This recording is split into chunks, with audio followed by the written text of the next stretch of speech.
Salmo 74. Lamento por causa da profanação, salmo didático de Asaf.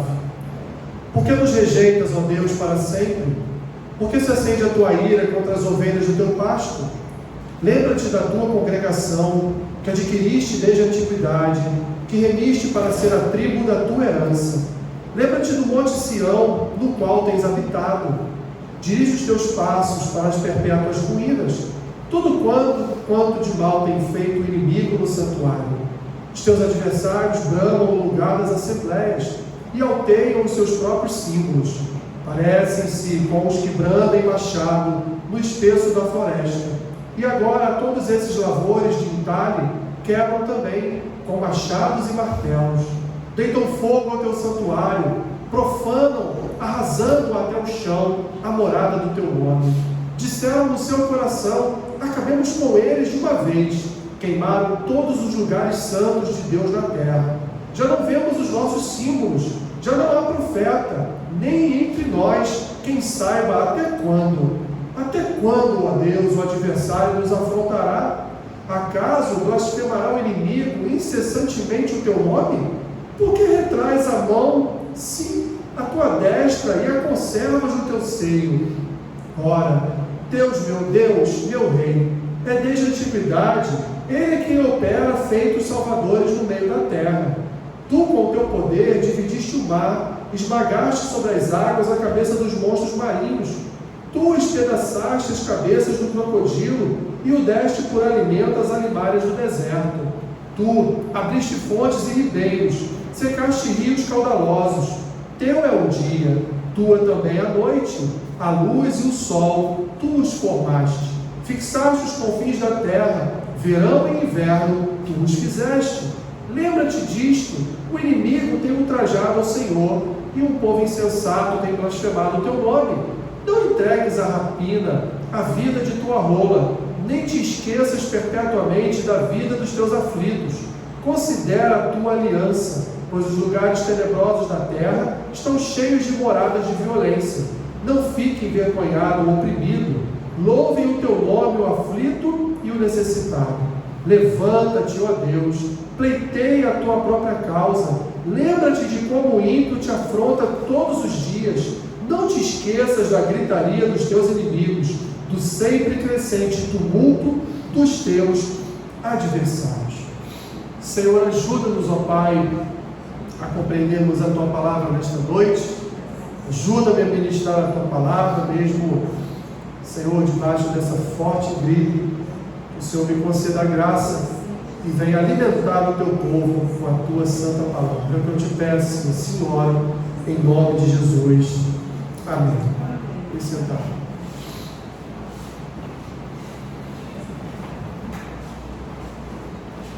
Você já ouviu o ímpio blasfemar contra Deus? Creio que sim, né? E como? Não só de forma presencial, mas nas TVs, nas séries, no cinema, nos filmes. Eu não vou dizer nas novelas, porque eu creio que você não vê novela, né? Mas eu creio que você já se libertou desse mal. Mas vemos todos os dias nós vemos uma crescente onda de blasfêmias, uma crescente onda, meus irmãos, de movimentos contrários às Escrituras, a igreja blasfemando e brincando com o nome do Senhor. O salmista Asaf, ele fala exatamente disso, mas dentro de um contexto bem diferente do nosso. Porque o nosso contexto ainda é uma guerra cultural, ainda é uma guerra de redes sociais, de livros escritos, de palavras ao vento. Mas o contexto de Asaf era o contexto da destruição de Jerusalém. Asaf está dizendo aqui, está falando, está retratando quando Jerusalém foi destruída por Babilônia e conquistada pelos seus adversários. Ele está vendo diante dos seus próprios olhos toda a destruição e toda a blasfêmia dos babilônios contra Deus, contra o templo, contra os homens e mulheres de Deus, ou seja, contra o povo do Senhor. Esse salmo é um hino de lamento e é um hino também de angústia, porque o coração de Asaf está angustiado com tudo que ele está vendo diante de si. Ele está ali presenciando a destruição de Jerusalém pela Babilônia em 587 antes de Cristo. Um desastre sobre o povo, pois o reino do norte, há 100 anos atrás, já havia sido conquistado e já havia sido destruído pelos assírios. E agora restava apenas o reino do sul, Jerusalém, que também estava sendo abatida por causa da sua idolatria, por causa dos seus pecados. Um verdadeiro desastre, meus irmãos, uma desolação se abateu sobre Jerusalém, e Jeremias, nas suas lamentações, retrata bem este quadro, quando ele diz que mulheres grávidas eram traspassadas por espadas, que pessoas, velhos, mulheres, crianças eram degolados nas ruas de Jerusalém. Não só isso, parte da população foi deixada em Jerusalém pelos babilônios para passar fome. Todo o seu gado, todos os animais dos quais eles se alimentavam, ou foram levados para a Babilônia, ou foram mortos pelo exército da Babilônia ali mesmo em Jerusalém. E depois de muitos dias, esse povo não tinha mais o que comer. Então estavam já entrando no processo de canibalismo. Os mortos estavam alimentando os vivos pelas ruas de Jerusalém. Esse, meus irmãos, era o quadro que Jeremias encontrou, viu diante de si, e era o quadro também que Asaf estava vendo diante de si. O povo de Deus sendo destruído, o povo de Deus passando por um apocalipse, passando por uma dissolução tamanha, que esse homem de Deus, Asaf, escreve este salmo e pergunta ao Senhor no versículo 1: por que o Senhor está nos rejeitando? Por que o Senhor está permitindo que os nossos adversários tripudiem em cima de nós? O Senhor não está vendo o que está acontecendo? O Senhor não está com seus olhos abertos diante de toda essa destruição? Olha o que Asaf diz nos 3 primeiros versículos: porque nos rejeitas, ó Deus, para sempre? Porque se acende a tua ira contra as ovelhas do teu pasto? Lembra-te da tua congregação, que adquiriste desde a antiguidade, que remiste para ser a tribo da tua herança. Lembra-te do monte Sião, no qual tens habitado, e dirige os teus passos para as perpétuas ruínas, tudo quanto de mal tem feito o inimigo no santuário. Lembra, meus irmãos, que quando a Babilônia invadiu Jerusalém, eles destruíram o templo construído por Salomão e roubaram todos os utensílios do templo e levaram para a Babilônia.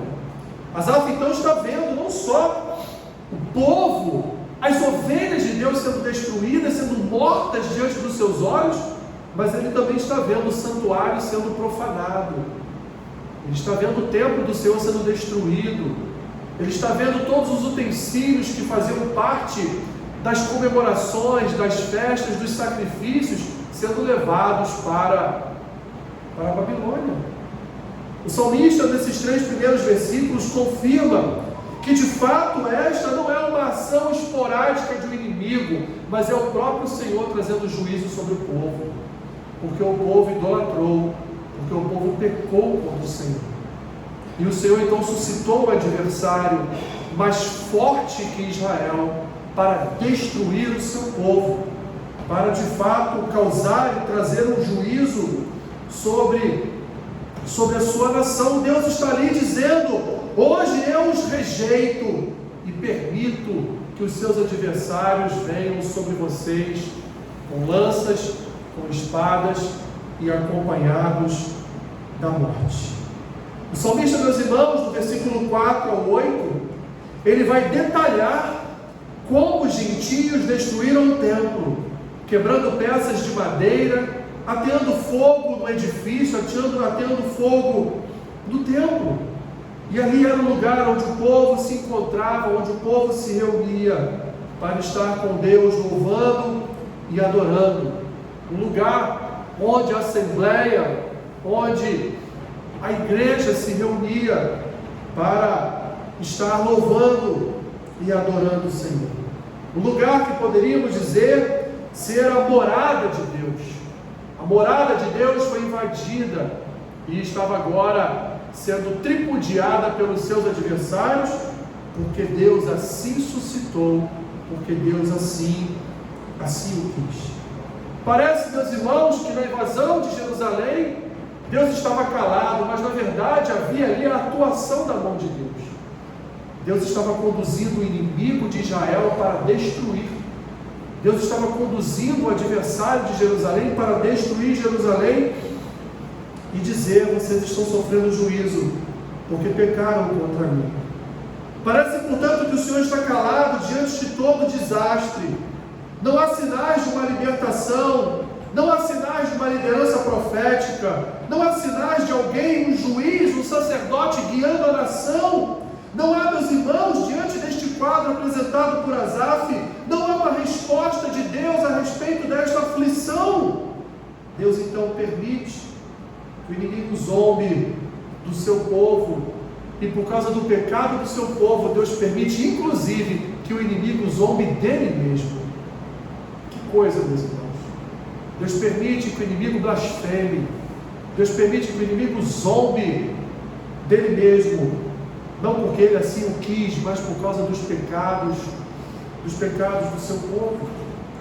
O salmista lembra, dos versículos 12 ao 17, ele lembra as maravilhas que Deus realizou no passado. Ele lembra do êxodo no Egito, da caminhada no deserto, ele lembra do domínio e da criação do Senhor sobre todo o mundo.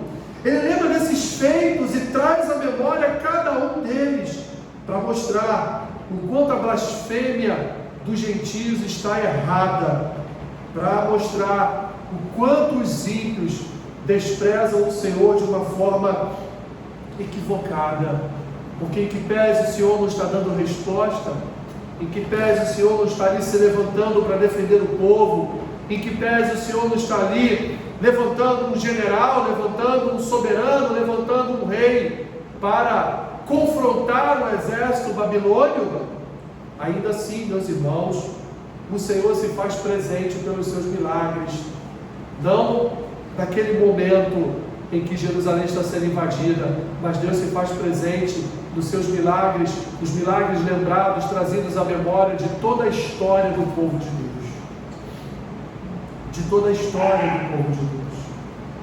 Temos a tendência, meus irmãos, de quando estamos passando por tribulações, nós nos esquecemos das dádivas do Senhor, nos esquecemos do quanto o Senhor é bom, nos esquecemos das suas misericórdias, da sua bondade, do seu amor, porque de fato, quando as tribulações chegam, nós, via de regra, só conseguimos vislumbrar, enxergar aquele processo dolorido, aquele processo de sofrimento. Mas se nós trouxermos à memória, meus irmãos, os benefícios do Senhor, nós vamos passar pela prova, como diz o hino, dando glórias a Deus. Porque muito maiores são os benefícios do Senhor do que as tribulações deste mundo.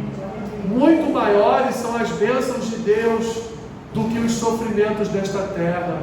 Muito maiores são as dádivas do Senhor do que as dores que passamos aqui em vida, meus irmãos. Porque o Senhor, Ele cuida do seu povo. O Senhor trata o seu povo.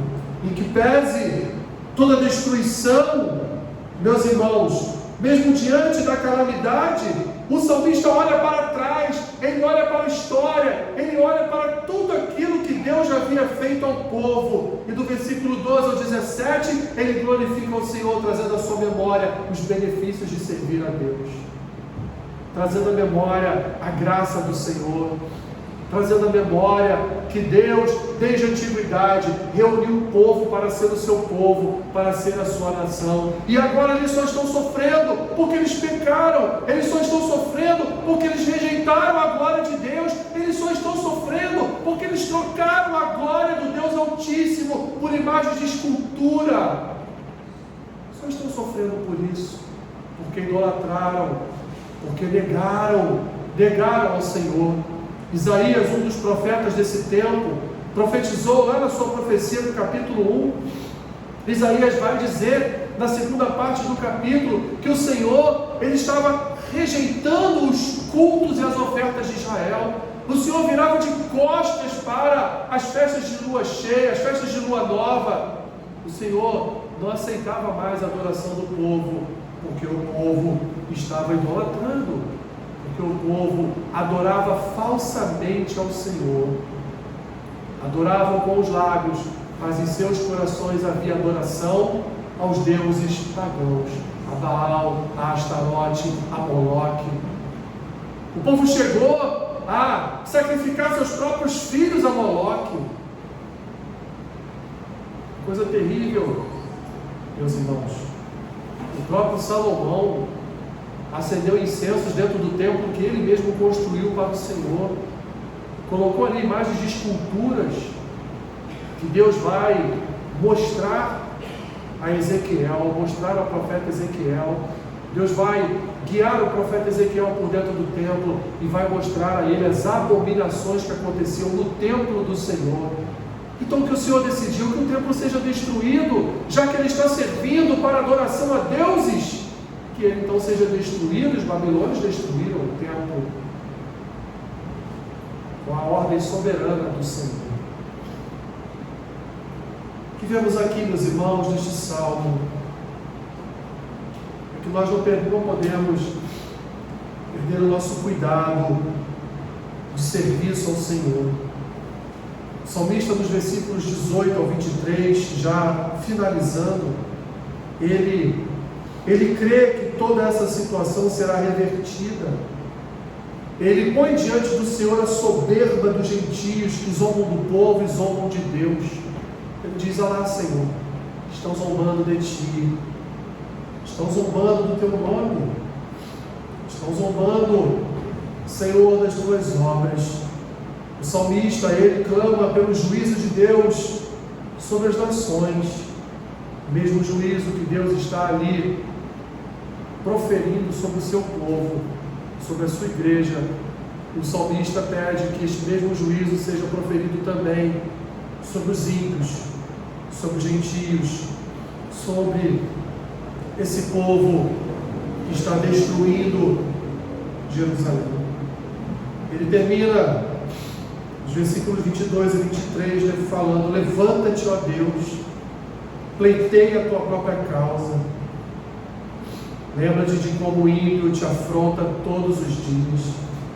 Não te esqueças da gritaria dos teus inimigos, do sempre crescente tumulto dos teus adversários. Temos visto, meus irmãos, a gritaria dos ímpios aumentar todos os dias. Temos visto, meus irmãos, a gritaria dos ímpios se multiplicando todos os dias. Temos visto a iniquidade sendo multiplicada nesta terra. Temos visto Deus ser blasfemado todos os dias. Temos visto, meus irmãos, brincadeiras com o nome de Deus. Temos visto, meus irmãos, anunciar de uma tragédia humana, pois o livro de Apocalipse nos revela uma futura tragédia na humanidade, quando Jesus voltará para julgar vivos e mortos, voltará para julgar a todos. Ele não se esquecerá das blasfêmias, ele não se calará diante dos ímpios. Meus irmãos, Deus jamais esquece do seu povo, nada foge dos seus propósitos, nem mesmo uma destruição, nem mesmo as perseguições contra a igreja, nem mesmo, meus irmãos, as perseguições contra cada um de nós estão fora dos propósitos de Deus. Devemos aprender que o Senhor não divide a sua glória com ninguém. Por isso que Ele destruiu Jerusalém, porque se tornara idólatra. Deus não divide sua glória com filhos. Deus não divide sua glória com maridos. Deus não divide sua glória com esposas. Não divide a sua glória com netos e netas. Deus não divide sua glória com ninguém. A glória é só dele, pertence a Ele, e toda a glória é a Ele. Os feitos de Deus dão testemunho da sua aliança, meus irmãos. Asaf se lembra dos feitos de Deus. Ele vê a destruição, ele vê a impiedade, ele vê a maldade na cidade de Jerusalém, mas ele olha para trás e lembra: servimos a um Deus bom. Deus é bom, Deus é misericordioso, Deus é gracioso. Deus não abandona o seu povo, mesmo na tribulação, mesmo na dor, mesmo no sofrimento. Deus não abandona os seus. Tanto não abandona que 70 anos depois, Deus tirou já de uma nova terra, de uma outra terra, os milhares e milhares de remanescentes, trouxe-os de volta a Jerusalém, reconstruiu os muros da cidade, reconstruiu o templo, e ali a nação se formou novamente. Porque Deus, Ele não esquece do seu povo. O Senhor é um Deus que abençoa, que guarda, mas é Senhor também que julga, é Senhor também de juízo, é Senhor também de fogo devorador, é Senhor também, meus irmãos, de obediência. Deus não só criou todas as coisas, mas Ele também tem domínio, tem poder e tem autoridade sobre todas elas. Deus domina até a boca do ímpio. Lembra de Saul? Lembra do demônio que Deus suscitou sobre a vida de Saul? Lembra do demônio, do enviado de Satanás que Deus mandou para a vida de Saul por causa da sua desobediência? E toda vez que Saul estava endemoniado, mandava chamar Davi. Davi vinha, dedilhava sua harpa, tocava uma música e o demônio ia embora. Deus suscitou o mal para Saul por causa da sua desobediência. Deus tem o domínio, meus irmãos, sobre todas as coisas. Deus tem domínio sobre o mal. Nada, tudo que Satanás faz, só faz com a permissão de Deus. Só faz com a permissão dele. Ele permite, ele deixa, para que os seus propósitos sejam realizados sobre a face da terra. Deus é um Deus de disciplina, meus irmãos. Deus disciplina o seu povo, e nem sempre quando Ele está em silêncio, significa que Ele não está realizando algum ato. Muito pelo contrário, é no silêncio de Deus que Ele mais trabalha. É quando Ele está em silêncio que Ele mais trabalha. Meus irmãos, Deus é bom. Nós não precisamos nos preocupar, com a maldade do ímpio. Não precisamos nos preocupar com a blasfêmia dos ímpios, porque um dia cada um deles responderá por cada uma das suas palavras, a não ser que se encontrem com Deus, se arrependam do que falam e se convertam ao Senhor de todo o seu coração. Mas esse mundo cairá, as trevas serão vencidas, já estão vencidas, mas no campo do nosso olhar humano, no futuro elas serão vencidas por completo, e veremos o nosso Deus triunfando, veremos a igreja triunfando, veremos, meus irmãos, veremos Deus estabelecendo uma nova terra, uma nova Jerusalém, onde não haverá pecado, onde não haverá choro, onde não haverá lágrima, onde não haverá pranto, onde não haverá adversário, inimigo, onde não haverá guerra, onde não haverá fome, onde não haverá, meus irmãos, todas as tribulações que existem nessa terra. E é isso que nós aguardamos, é isso que nós esperamos, é essa expectativa que está em nossos corações. Senhor, obrigado. Obrigado, ó Deus, por tua palavra. Obrigado pelo privilégio de te servir. Obrigado pela tua igreja santa que se reúne para te adorar. Senhor, guia os nossos passos, nos ajuda em nossas limitações, abençoa-nos em nossa incapacidade. Ó Deus, cria em nós um coração puro e um espírito inabalável. Abençoa a tua igreja, Senhor, guarda o teu povo. Ó Deus, ajuda-nos a não pecarmos contra ti. Nós te pedimos, Senhor, e oramos assim, em nome de Jesus. Amém. Amém. Senhor, abençoa os elementos que serão agora distribuídos ao teu povo. Senhor, o Senhor venha nos alimentar esta noite, através desses elementos também, Senhor. Eu te peço e oro assim, em nome de Jesus. Amém.